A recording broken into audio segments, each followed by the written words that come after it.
One of the frustrations I always had as a chief was the failure in the academy to address issues like wellness, right? We talked about that before. The other one is to address the damn state's pension with the recruits so they understand how it works and why it's so valuable to stay in the career field and retire.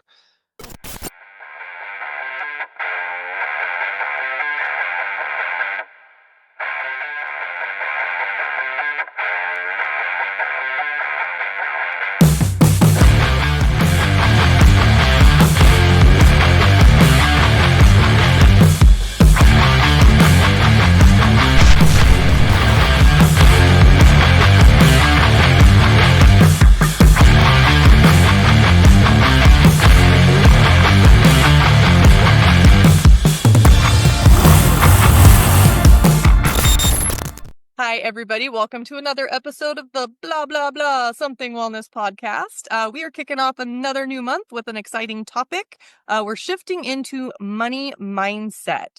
So we're not just talking about financial investing and planning. We're talking about how you have a relationship with money and what that looks like. And wherever you are in your career, a little bit of, just life experience, things that we've all learned. I want to disclaim really quick. None of us are financial advisors or planners. So we are not giving you financial advice in that capacity. We've all just learned through the school of hard knocks of some things that you might want to, especially if you're early in your career, might want to tune into and pay attention to when it comes to finances and responsibility and money and all of that. So with all of that said, I am joined by awesome people again. I got Chris, my partner in all things. I'm going to have everybody do their brief little introductions. We got two familiar faces and a new one. So Chris, do a little bit of background, Ken, and then David, we're going to have you go full on who you are. Great. So Chris Zamora retired from Arizona after 23 years of service. And, I just worked a lot of investigations positions. Ken, you're up. Wow, that was brief. Yeah, everybody. I'm Ken Koch, 35 years in law enforcement, retired about 9 months ago, now doing master coaching with law enforcement coaching, along with a number of other things to keep me busy. Just really enjoying retirement. Finally, next month's retirement reality. So you'll be back for that one too. Awesome. And David, welcome. Hey, yep. Thank you. Thanks for having me. David Smith, real name, common spelling, I like to say. I've been with the Chesapeake Police Department in Virginia for 14 years. And let's see, I did 7 years on SWAT. And then I got promoted again. So right now I'm a lieutenant, which has been a great journey. And now I'm on the peer support team. I've been on the peer support team for a few years now, and I'm a supervisor on the team. And also outside of law enforcement is kind of how I started to transform my life. And, I like to say version 1.0, David Smith moved on to version 2.0, where I actually started doing work myself and actually started to think about, my own mental health and really everything. And I like to ask people what wellness means, because wellness is so many different things, and finances is one of them. And that's something that I had to sit down and I had to focus on and get straight. And now I participated in 24 months of the Apogee men's programs, and now I'm a coach within Apogee, which is a whole different conversation. They're launching micro schools across the country, and they have the online development programs, and unofficially announcing that I will be establishing an Apogee responders coaching program starting next year. So, and I'll be the head coach for that. So got a lot going on, but I love getting out here and talking about, what I'm passionate about, and finances is such a huge piece that we skip over Well, in law enforcement. I love that you said that, because wellness, like everybody that is in the wellness space for first responders, we are all having the same conversation, and then we all kind of get together. It's a very small world. It's a small pool, a lot of familiar faces, and we're all having the same conversation as like right now, everybody's talking about wellness, but there's a lot of people that can't describe what wellness actually means. So just starting right there. And like you said, there's a lot of different facets to it. And that's one of the reasons that we're doing monthly topics where it's like we're trying to break it down into bite-sized pieces. We started with prioritizing self-care because if you're not taking care of yourself, nothing else is going to fall into place. And yes, so money and finances, that's a huge part of wellness because if you're financially stressed, and you're not managing your money right, that's going to create more stress, which is going to break down the wellness. So that's why I really want to dive into this. So before we get into like the coaching and all of the, advanced level wellness type talk, I want to go back to your guys' beginnings of your career when you were baby cops. And I know, Chris, you got your first couple paychecks and you're like, this is the most money I've ever made. And, we've talked about that a lot. So let's go talk to the baby cops, the rookies. They're getting new paychecks. They got consistent pay. They got medical benefits. Everything's taken care of. What did you guys do in your beginnings? And what is your advice for the youngins? Well, first, I was very blessed early on in my career. I had a supervisor that I worked with after I got off FTO, who pulled me aside on multiple occasions and had a heart-to-heart with me about my future and my financial future, and made suggestions about, think about retirement now. Even though it's 20 years down the road, 25 years down the road, start thinking about retirement now and start putting some of that extra money, because you're making more money than you ever have in your life. Put some of that money away, get ready to invest it, find an investment program like a 401, and just put away what you can. And eventually over time, you start learning that if you don't see it, you don't miss it. And over 20 years, when you go back to look at that amount, it's shocking how much you can actually sock away because you don't miss it. You don't realize it's there. And I had another mentor tell me, if it's there, you'll spend it. So really the best advice I'd give you is start from day one, thinking about, even though it's so far down the road, what do I want to be able to do financially when I retire? Am I going to go get a second job that I love and have a pension and an additional paycheck coming in? Or am I going to get to the point where I can actually just retire at 50? Start thinking about what those goals are now. So, because we've talked about that before, and you've mentioned your mentor and everything, but for you, like at that young age, what was it that made you actually tune in and believe that and take it serious so that you did it? Because a lot of people, again, just like blah, blah, blah, something wellness, it's blah, blah, blah, retirement's a long time away. Yeah. So I was a little bit unique because I'd done 5 years in the United States Air Force and didn't get out until I was 23. So I was a little bit older than most folks coming in at the age of 21.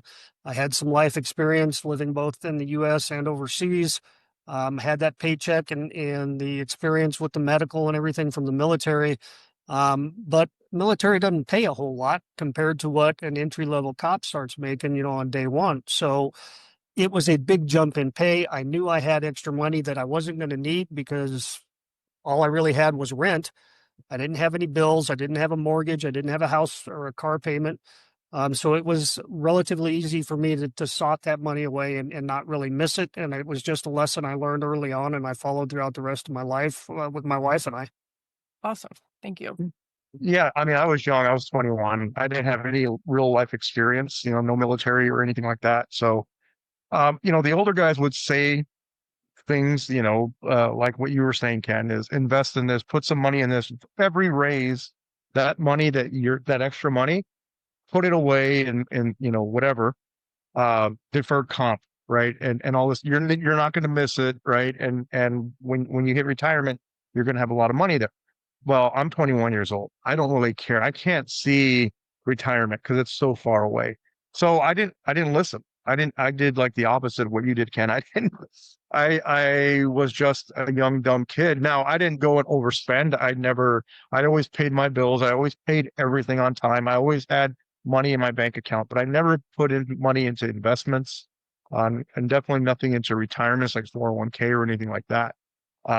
Thinking back on it, a friend of mine is a realtor, and even way back then, he was a detective. He retired and then became a realtor.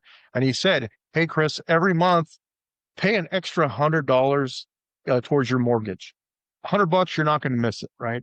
And it'll really cut down the time that you're paying your mortgage, And to me, I didn't even think about it. I should have. If I would have done that, my house would be paid for by now, right? Because that's how much time has passed. And when you're dealing with years, it all adds up. So yeah, if I could go back into time, I would have listened to those veteran officers and I would have taken their advice. I also probably would have tried harder to get into the federal sector because of your medical insurance. After you retire, you still have medical insurance through the federal sector. Now, had I known that, and again, a friend of mine who was an officer in my agency, he lateraled over to the federal sector, told me about it. But again, hey man, I'm in my early 20s. I don't need to worry about that right now. Well, now that I'm retired, dang it, I wish I would have done that, right? So anyway, We're gonna dive into medical too, because that is something that oh trial by fire, learn the hard way on that one. So we'll talk about that. David, what about you in the beginning of your career? Yeah, it's definitely very, very similar where you have like the older generation saying like, hey, you need to do this. Like, trust me. But also the same mindset. I was 22 years old and didn't listen, at least not right away. I thought I was savvy enough with my finances. Like I was not in a ton of debt or anything. Student loans, yes. I got an apartment for my first year as a cop with two others. So like we split the rent, and then I ended up moving in with my sisters for like very cheap. And so I did those things thinking that that was enough. But it wasn't until like 4 or 5 years on where I finally was like, okay, let me do this deferred comp. What is this deferred comp thing? And at least I started it then, I could say. But it would have been way better if I started it earlier. And we have in Virginia our own like Virginia retirement system that is like mandatory, like contributing 5%. So that's already there. And it's almost like, I mean, it's a good thing, but in a way you can say, hey, it's already taken care of. But it wasn't until I started doing the deferred comp, I was like, oh, I could double that. I could set aside 10% right now and put that away and have two things running at the same time. So that was the kind of the rookie mindset that I had, where I just waited. I thought everything that I was doing was good enough when it really wasn't. But I'm glad I started when I did. Well, and I'd say, for those that are the younger generation new into the career, I mean, I don't know what else we can do besides like pay attention, listen. Like if you're hearing it from us, multiple people, you're hearing it from people within your department, tune in and be like, hey, there might be something to that. And even if you are like, I don't know if I'm gonna make it a full 20 plus years, I don't know. I would rather have the money now. You never know. The future, you don't know what the future has. But what I can tell you for sure is when you hit that retirement piece, you want to make sure that you not only have enough money to cover not what your baseline is where you're living right now, what is it going to look like? Like looking ahead, once you add in, significant other and kids and vacations, not just your vacation pay, but you want to actually have vacation and take a nice one. And then if you guys end up wanting to start a business or invest in something. There's so many different things that are going to come with age and experience, boredom too. You want to keep Yeah, have money for hobbies. yeah, and what you see it now, there's like a whole mindset shift too. And I think you touched on it briefly that the newer officers coming in, the newer generation, they may not be thinking about retirement. They may just be thinking like, hey, a good 5 to 10 years. So how do we talk to them about like retirement savings when that's not even their plan? They're just skill building, Right. ready to go on to something else. So, what can we do with them and to make sure their finances aren't wrecked? You know, that's when like you mentioned real estate before, living situation, like how much can you put aside now? When do you plan on leaving? Like, what's your exit strategy? Like, these are real conversations that need to happen because not everyone is coming in to do 25, 30 years. Um, like, I wish I knew, I totally would have done this instead of sharing an apartment or living with my sister. Like, if you buy a duplex and live in one side of it, they, you only have to live in it a year to get that really low down payment. And then you can move out, do whatever, then go get a courtesy officer position or something. But now you have a duplex you're renting out and you're making money off of. Like, I wish I knew that. I think all of us, like, if we could go back, know? I think the first thing is everybody's like, buy land, buy real estate, buy it. Yes, exactly. Yeah, we can talk about real estate, but one of the best advices I'll just say that I got on that was, um, don't wait to buy real estate. Buy real estate and wait. Yeah, exactly. Because it's the market, things change. Right. But even not so much just for the younger generation, wherever you are, even if you have like 2-3 years left before you retire and you haven't put anything away, it's not too late. It's better to have a few extra pennies than nothing.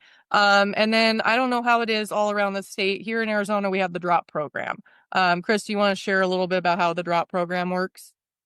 Uh, I mean, I don't know. I can't explain like the finer details, but you stay on for an additional 5 years, and whatever money you're making, the public safety retirement matches it, and so when you end up leaving, you actually leave with quite a good amount of money that you can just keep in that account and just let it accrue interest. If you take money out of it, though, you're going to get hammered with taxes and stuff. So you want to leave it there as long as you can, and then once you hit that retirement age, you can go back in and take money out. Ken, I'm sure you could probably explain it way better than me. I gave the caveman version of it. Yeah, it's been a while since retired from Arizona, but I'm going to go a little bit astray on this because I think you guys have hit on a really important point. One of the frustrations I always had as a chief was the failure in the academy to address issues like wellness, right? We talked about that before. The other one is to address the damn state's pension with the recruits so they understand how it works and why it's so valuable to stay in the career field and retire. Most don't understand what a great pension you have access to if you can just make it to retirement. The civilian world, the private sector, doesn't have what a lot of us have. And it changes from state to state. So you can't speak to specifics, but why are we not talking in the academy to recruits about the retirement system, how it's going to work when you get there? If you have options like the drop program, I personally did a buyback within the Arizona retirement. I bought back 4 of my 5 military years, allowing me to retire at 21 years, but with 25 years in the system. So that upped my percentage of my monthly take home, right? But I had to learn that about on my own time, because nobody talks to you about it within the profession. So another piece of advice for those young ones out there and everybody, if you're not intimately familiar with your state or your city's retirement program, you need to go educate yourself, because you may miss the boat on actually walking out with more money than you thought you could. There are all kinds of options out there. Well, you hit a couple good points on that too. So one, for the individuals, taking responsibility, just kind of like what we talk about with every other topic when it comes to wellness. It's not the department's responsibility to save you. It's also not the department's responsibility to take care of you. It's your responsibility. However, I will also say that if you are somebody that is instructing, teaching on any of this, whether it's insurance, pension, retirement, financial advising, this is my personal request, I guess. Please don't make it death by PowerPoint where you just here's all the information. Because what I think all of us have learned as instructors is you think you're giving all of this golden nuggets of wisdom. Yet you lost them in the first sentence. You lost them because they didn't understand one word that you said and they're now lost. And so you really got to break it down, kind of take their hands. I'm not saying that anybody's dumb, but you have to teach like you're teaching to a kindergartner so that everybody really understands it and they also have fun with it. Like, money is fun, and we're going to get into that. That's the money mindset part. But money is fun if you know how to handle it and you know how to make more of it and save it and have it. If you're always trying to chase it, it's stressful. But if you know how to live with an abundant mindset, life is really fun again. So I would say whatever part of that, like, enjoy it, learn how to kind of break it down, and also talk to those senior officers and the retired community, because they have had to learn, we've had to learn the hard way. You know, talking about the drop program, it's like Chris, when he hit 20, he's like, he could do 5 years. And it was like, if I do this much, I'm going to get this much money and I can plan. What we didn't know was after he did retire, taxes, those suck. Fees, here you have all this money, but you can't necessarily touch it. And if you aren't able to, if you're gonna touch it, you need to have all this money saved over here too. If you run a business, it's just first rule of business, you need to be putting 30% aside for taxes. Whether you use all of that or not, 30% of whatever you make needs to be set over into a savings account just in case. So there's a lot, again, not a financial planner, just somebody that has paid a lot of unneeded penalties for not having anybody teach us how to do it the right way. So please listen. David, what do you have? Want to chime in? I was just saying 100%. Totally on board with that. We really have to pay attention to how we're teaching it because it's numbers, and numbers can be really dry, and of course, anything is difficult in the academy, I would say, because they're so inundated with knowledge. Like it's just so much can go over their head. It almost needs to have an extra piece, like like coaching, which I think where peer support teams need to be on board with having their own finances straight so that they can help coach people in the department, like with their finances, at least point them in the right direction. Because there's so many. There's actually a financial group here locally that is mostly made of former cops. And they're super helpful, and they've put on a couple classes for my department. But it's on them to show up too.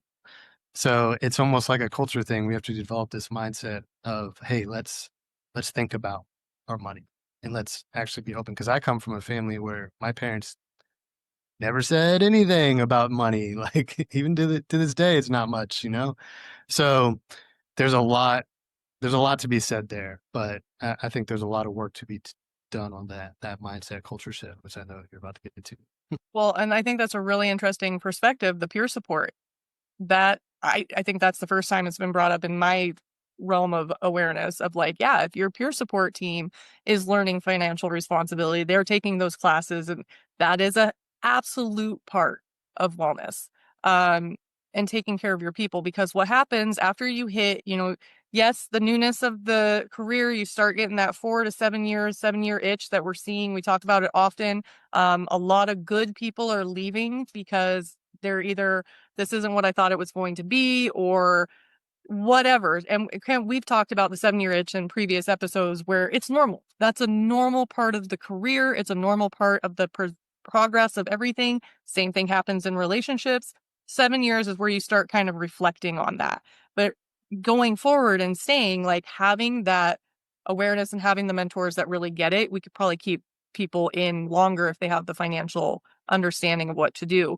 And do you guys have anything? Because I'm going to start shifting into the mindset, the stuff that I do, the woo-woo. Okay. And Chris too. So as clinical hypnotherapists, we work with the subconscious mind. And so one of the classes that I teach, I get into kind of where our belief systems like even stem from. So whatever your belief around money is, one of the questions that I ask, and I'm going to do this really quick pop quiz. I'm going to go around, have all of you guys answer this question. When I think about money, I think what? Money doesn't grow on trees. Money doesn't grow on trees. Ken? Security. Security. Chris? Yeah, security. Security. Mhm. Okay. So what made you think of it? I'll go because I'm going through a transition here in that phase after retirement where you transition into your 60s and the medical bills start doing this that you never thought about, that you never expected because you've been healthy your whole life. You took care of yourself your whole life. Having a cushion, a financial cushion, behind my wife and I lets me sleep at night because I understand now, for instance, God forbid, several family members have had the big C diagnosis for cancer, and I could come down at any minute for either one of us. and you don't expect it, but we're planning for it because of our life experiences now as we've been transitioning from law enforcement into retirement. So that financial backing is security. It is peace of mind. But it's also for things you want to do. You want a vacation, you want to start a business, all that kind of stuff. But you got to have the resources. It's all about cash flow in versus cash flow out, right? That's really what it boils down to. And what do you guys, when what brought that line of thinking to you? Sure, I'll go. So money doesn't grow on trees. That I feel like that was the scarcity mindset that I had growing up, that was passed on to me, and it just didn't come out of nowhere, I guess. Is kind of where that gets to. But it evolved into this scarcity mindset that, when I was a new officer, like going to alarm calls, like the rich neighborhoods, and I'd be looking at these nice houses, be like, I literally think to myself, that's something I want. I will never have that. Like that's the mindset that I had until, well, I read Rich Dad Poor Dad. That really helped me like learn about assets. I didn't even know. And we can go into the education of it all, anyway, but not to go down that rabbit hole.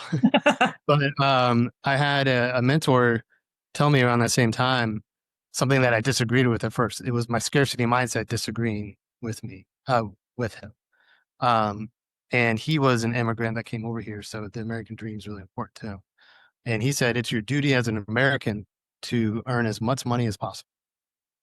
And I had a hard time with that. I wrestled with that for months until I agreed with him. And then once I decided to agree with him, it's like, well, where do I go from here? And then that was paying off my debt. That was, looking to see, okay, what assets can I get? And that's when I started learning about real estate. Like I did a whole year on midnights and I used that time to my advantage and did like heavy researching into real estate and stuff. I ended up buying a duplex and then sold it a year later. But it was a great learning experience. And so now I'm moving into that more abundance mindset, which honestly, you can't really have an abundance mindset if you're trading your time for dollars. Like working part-time, like killing yourself with part-time and overtime, which we all do, or we all have done, So that's kind of where my mindset goes to when you ask that question. Awesome. I'm writing notes down because you hit on a couple points, but Chris, you can answer the question. Yeah, I mean, security was my answer. Same with Ken. I mean, I had 23 years of security with the police department, right? So guaranteed, I was always going to have a paycheck every 2 weeks, right? And then retirement, yes, you're getting a pension, but sometimes it's not enough to cover all of your monthly bills, and with kids and everything else, and those unexpected expenses that come up, right? Maintenance for your home and for your vehicles and all this other stuff. So it can be a little scary sometimes, right? Because that yes, I'm getting a certain amount of money from my pension, but still the security isn't as strong as it was when I was full-time police officer. At the same time, though, as a police officer, there was no guarantees that I would ever come home after my shift too, right? So it's kind of a different type of security there. But growing up, a lot of it, I think, comes from how we were raised. And I came from a very low-income household where we struggled every month to pay all the bills. And so the way that I was raised is just make enough to pay your bills, to put food on the table. And so throughout my adult life, that's my mindset was I don't need more than just enough to pay my bills, right? So what am I doing when I'm doing that? I'm shutting down potential sources of income that could come in. Because why? Because I set myself up that way, right? Instead of why not opening my mind up to say, hey, you know what? Abundance, I deserve millions of dollars. Come in and take it, right? Because what I was doing was like, no, hold on, millions of dollars. No, I don't need you. I got enough this month to cover my bills, right? Which is insane if you think about it. But that's how I was raised. And I think that's how a lot of us were raised. So, and it goes back to I'm a clinical hypnotherapist, which I forgot to mention that earlier, but it goes to mindset.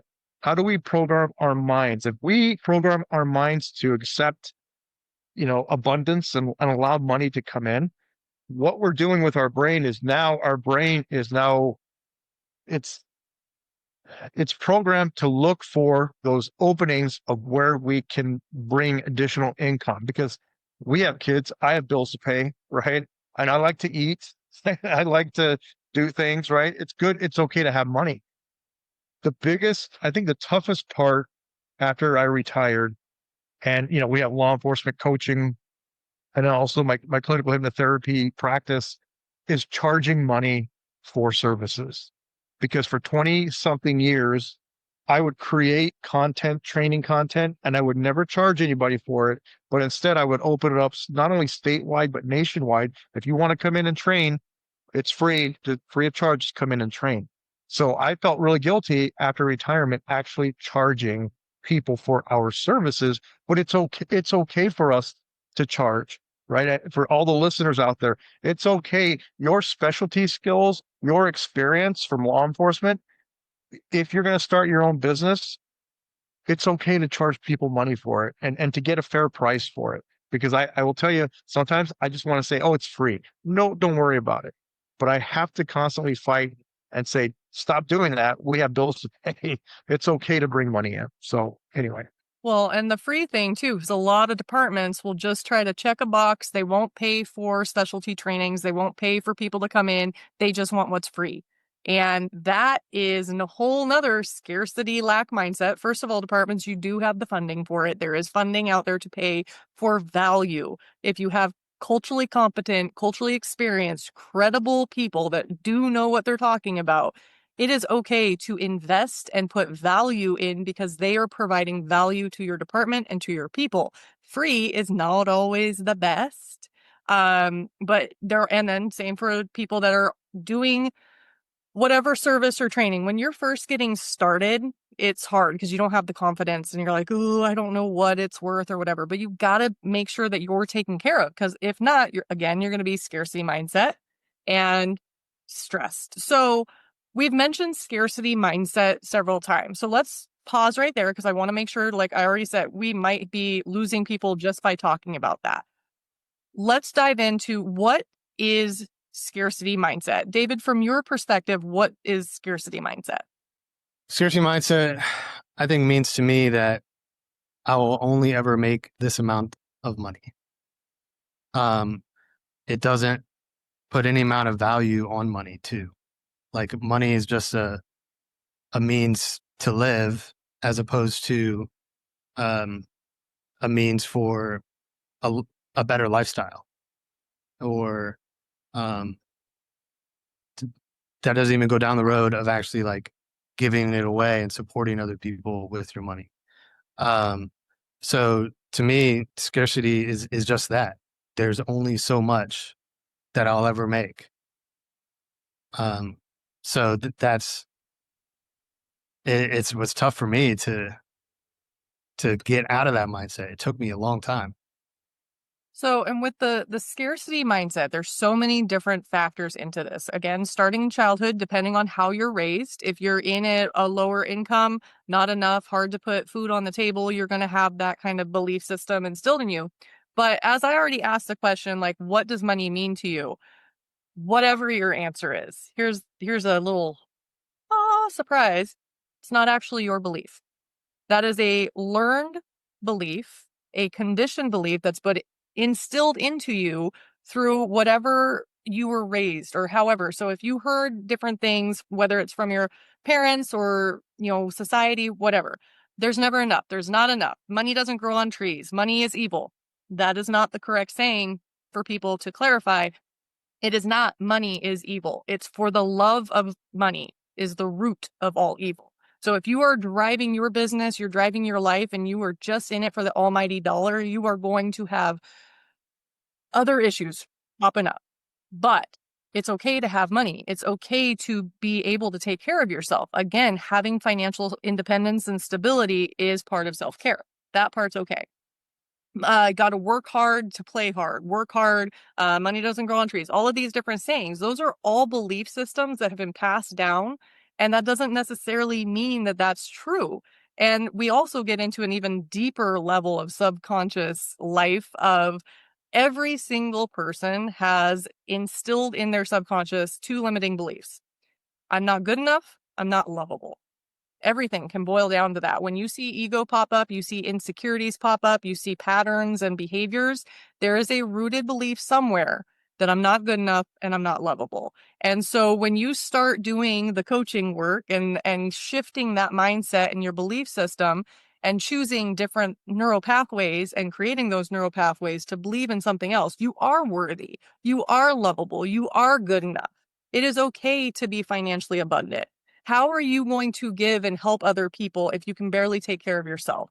And that was a really harsh lesson that I had to learn several times over, multiple times over.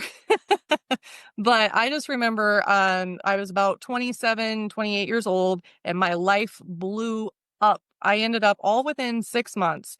I was married. I lived in a 3-story brand new house that was gorgeous. I had 3 Jeeps. I owned a business on Maui. I thought I played by the rules of adulting. I did everything right. And within 6 months, I lost all of it.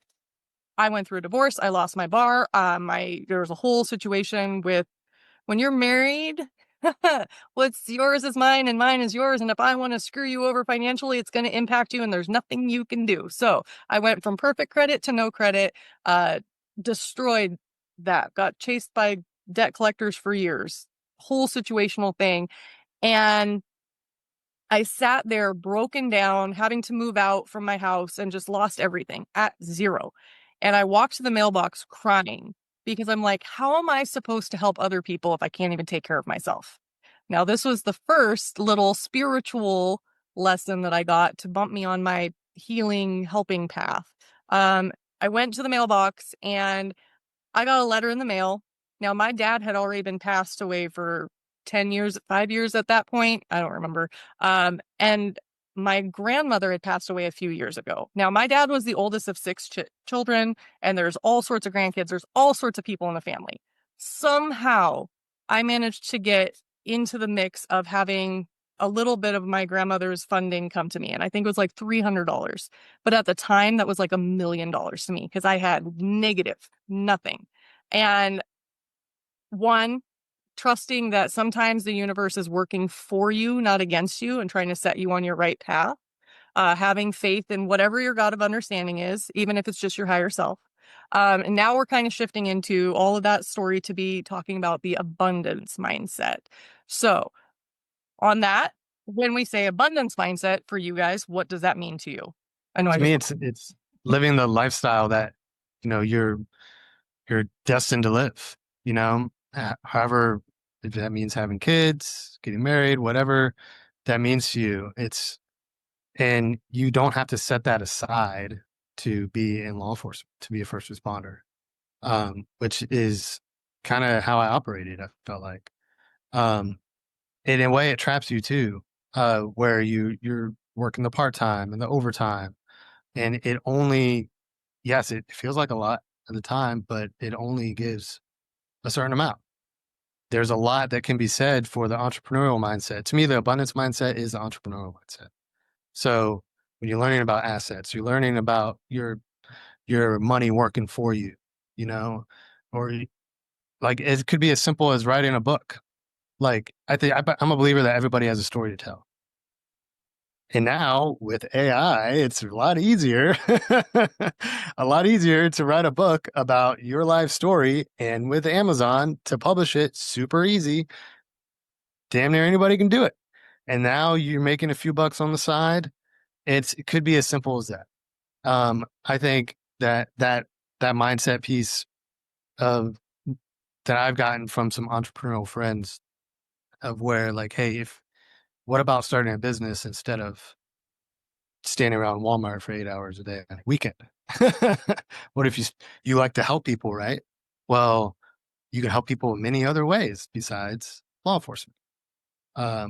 Just find somebody's problem that you need to solve, and then you have a business. So that was mind blowing to me. And then looking at my skill sets, and then that's led into coaching and everything. So that's what I think of with abundance for sure. Awesome. I'm going to come back because you made a point, but I'm going to come back to it. Ken and Chris, what is your abundance mindset? Yeah. So, when I hear the word mindset, we're talking about perspective, right? And how you view the world around you. So if it's an abundance mindset, I think it requires you first and foremost to be in the moment. You have to be present, and you have to recognize the positives that you have around you, within you, associated with you, right? It's not just about abundance of money. It's about abundance of the lifestyle you never thought you'd aspire to, right? That you've achieved. It's about the goals you never thought you had that ultimately came into your life and had a positive impact. I say all the time, my wife and I are so blessed to be where we are. We're both retired cops. And I heard throughout my entire career, people say, you didn't get into this profession to get rich. Oh, bullshit. Believe me, I'm rich, but not in money. Okay. Yes, I'm financially set, but that's not where my wealth is. That's not where my wife's wealth is. That's not where our relationship's wealth is.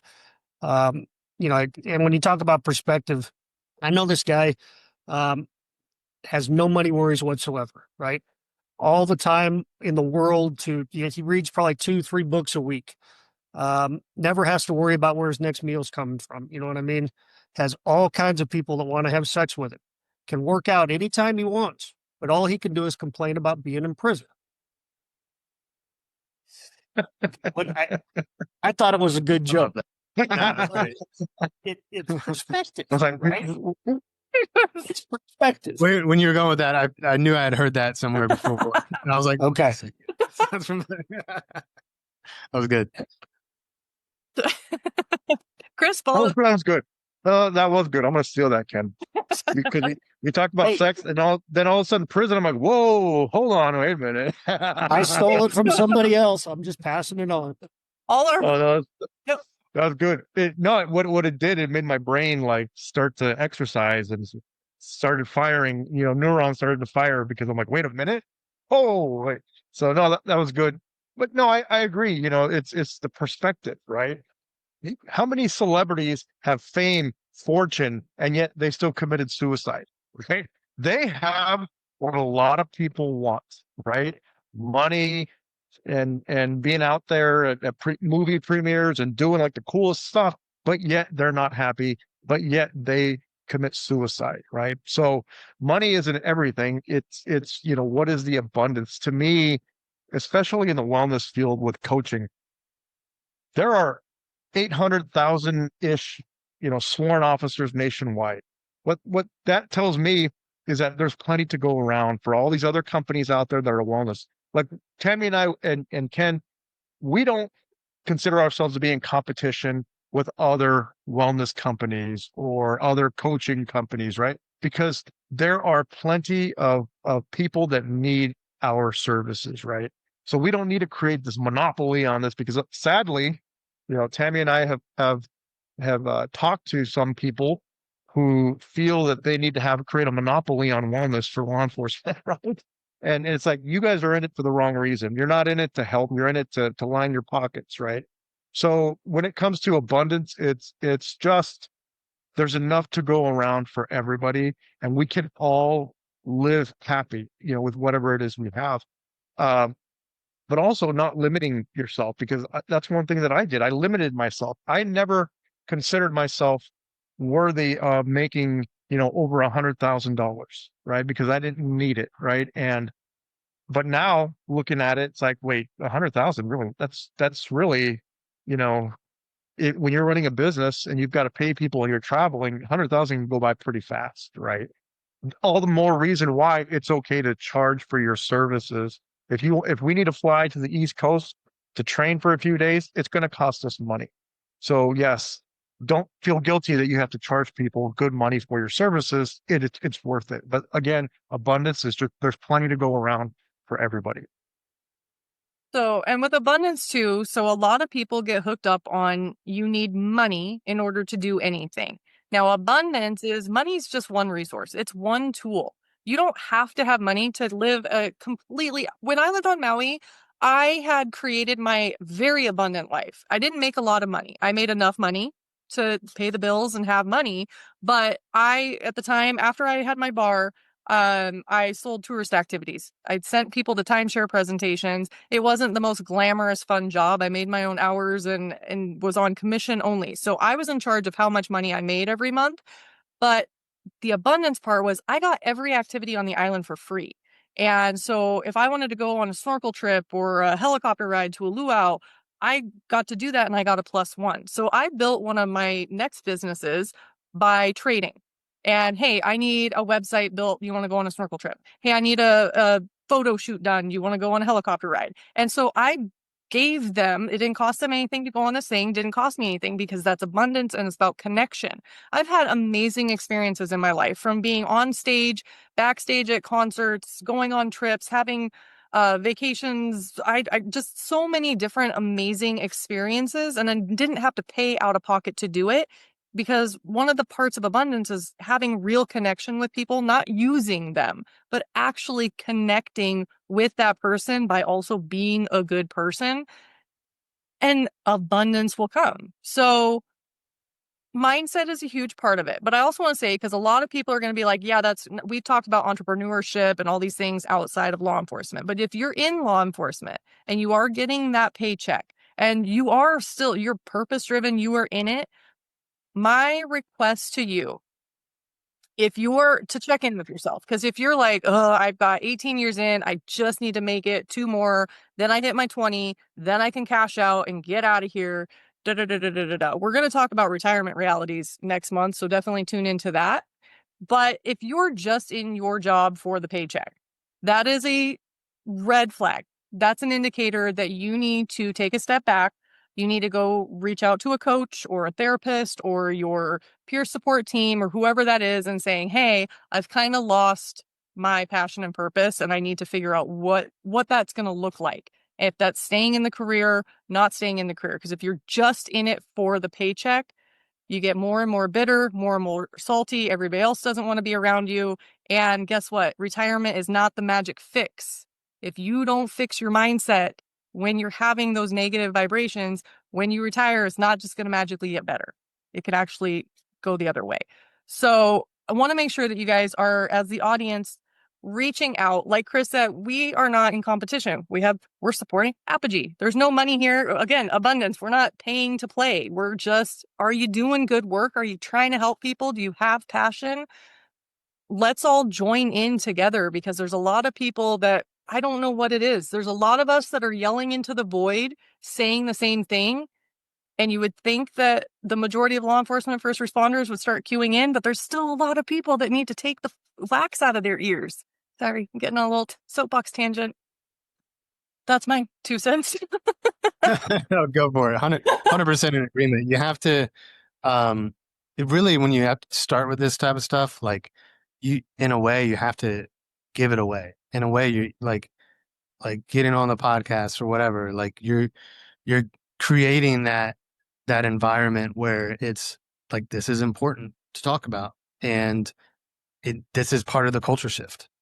Like when it comes to wellness, when it comes to finances, like we have to talk about it. We can't keep that information to ourselves, and we need to support each other because we're all on the same mission. It's huge. I love that. And for those that are listening that are like, okay, I'm halfway picking up what you guys are putting down. Sounds great. I'm kind of at the beginning of my career. Okay, I get it. I should be putting stuff away. How?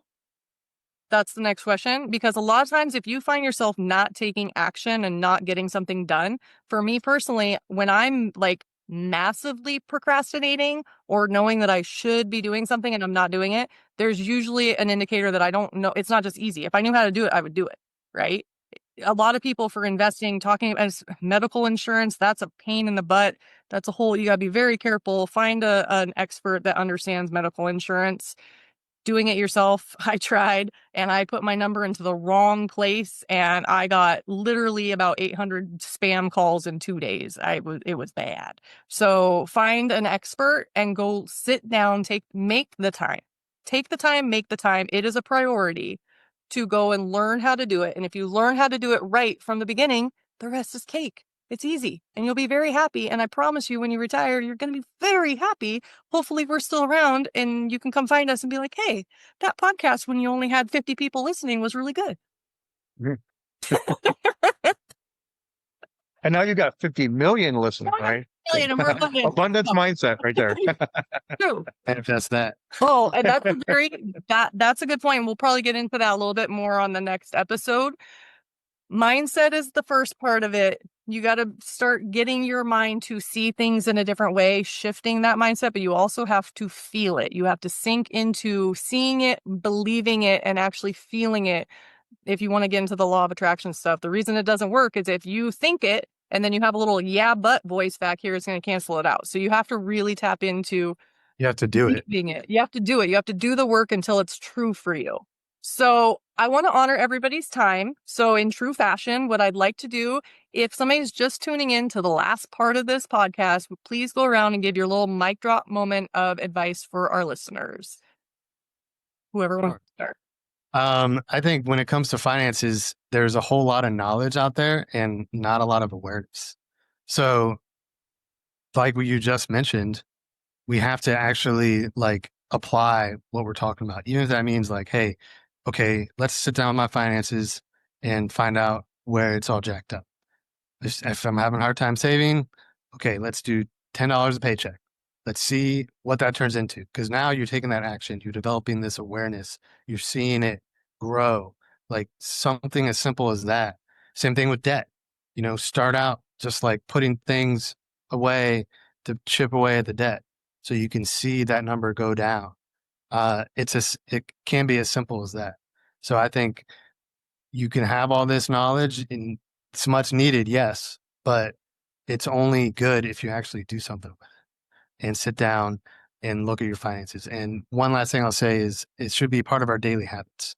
Like for me, I have finances part of my daily habits where even if it's just 30 seconds a day, I'm at least logging into something related to my finances and looking at it. And you'd be surprised what you can catch if you're actually that knowledgeable about where your money's going and all of that. Like if you see something that's off, hey, you caught it before it became an issue. So I think adding it into your daily habits is a must. Awesome. Thank you. Ken, what do you got? Yeah. First, I would just say for everyone on this panel and everyone watching this podcast, we need to recognize that each of us is on our own path and our current location on our financial journey. Okay. So there is no end all be all simple solution for this, but there are some, I guess, universal truths is what I would call them to financial wellness. And the first is make a commitment to saving and getting ready for retirement. If you want to become eligible for retirement and be financially positioned to do it, and not one of these folks who says, yeah, I'm eligible to retire, but I can't afford it, then commit right now to making the changes you have to make to start socking money away. The second one is live within your means. And again, universal truth, right? Well, what does it mean though? It means if you're making $2,500 every 2 weeks, you don't live within your means by spending $2,500 every 2 weeks. You create a budget. You put $500 of that away every 2 weeks. Do the math, $60,000, $6,000 right at the end of the year. So money you never saw, I guarantee you money you'll never miss. But if you don't commit to socking it away, you're going to spend it on stuff.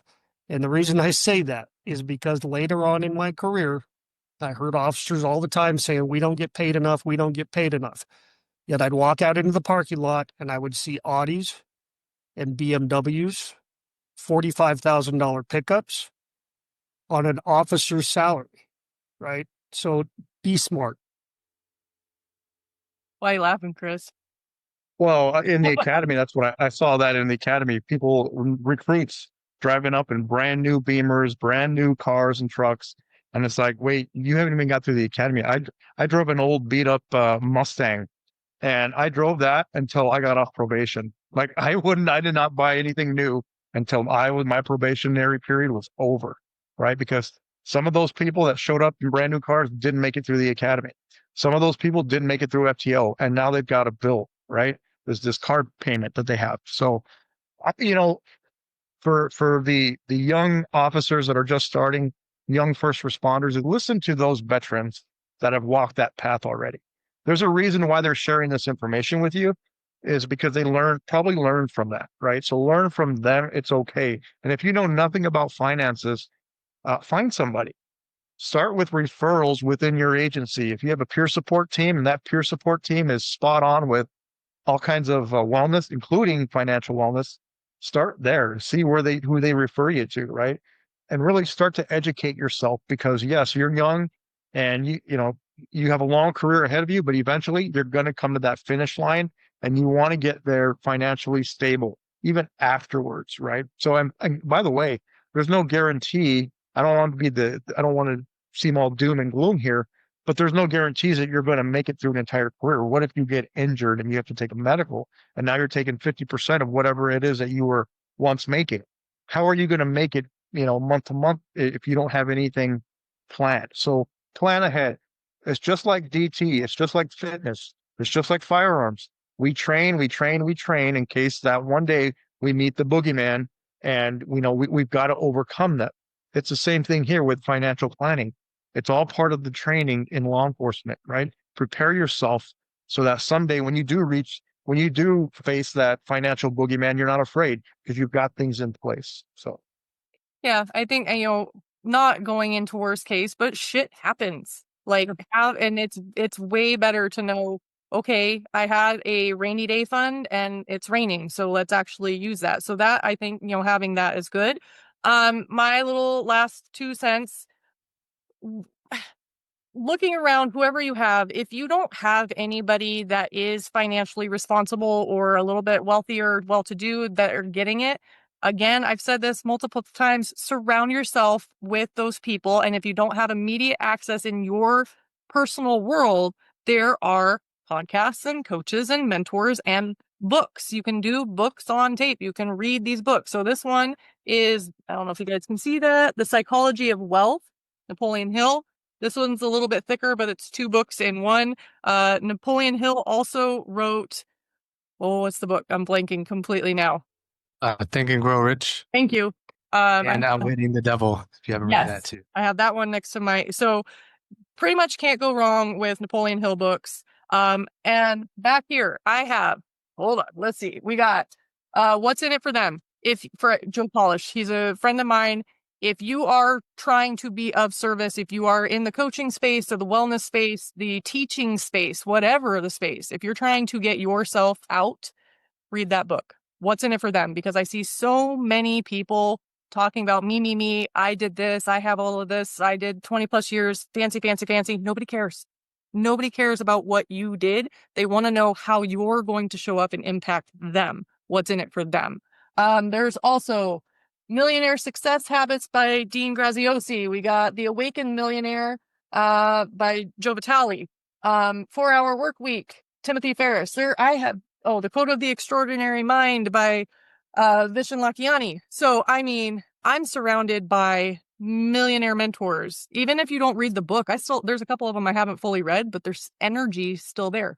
So, anyway, with all of that said, thank you everybody for tuning in. Hopefully you get some value out of this. We will be talking about this topic for the next month, and then we go into retirement realities, which again, there's a reason we talk about money before retirement. So tune in, subscribe, do all the things, and thank you all for being here. And until next week.